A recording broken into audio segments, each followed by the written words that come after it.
Dark Crystal has been a passion project of mine for the better part of a decade. I had heard that they were developing an animated series at Henson and was really excited about that. And when we heard the pitch at Netflix, my boss, Cindy Holland, had said, why would we make this animated? That's not the essence of Henson. If we're gonna do it, let's do it right. There's nothing like looking at something that is real, in real space, where the light hits it and they interact, and the imperfections. I mean, the fact that, you know, there's things like hair is out of place. Those are the kinds of things that make the connectivity between the human audience and those creatures so magical. You're invested in them because you know they exist. Your brain knows that they're a piece of rubber with some fabric over it, but what you're seeing, what your eyes are seeing, what your heart is seeing, it's the combination of an actor underneath all of that and something that's moving through space.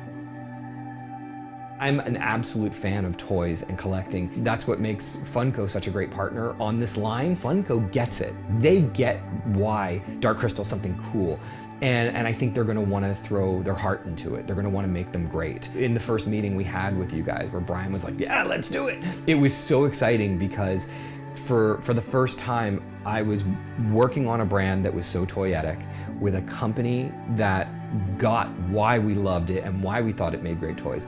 And then to just fuse that together to get things like Mira and all the cool variants, and the action figures that are coming are just so cool.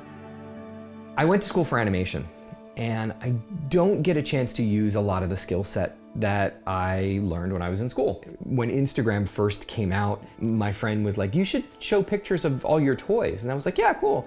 But I wasn't gonna just like, you know, take a picture of my toy. I was like, oh, well, I should probably like stage it with a little bit of like a backdrop. And well, if I'm gonna do that, well, I'm gonna have to light it. Then I did a theme week. I was like, oh, I will show pictures of the vintage Matchbox Pee Wee Herman collection.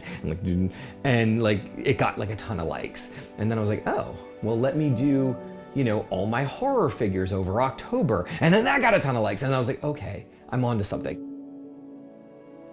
Pop culture is a reflection of us, and it's also our aspiration. It's where we want to go. It's who we are and where we're going.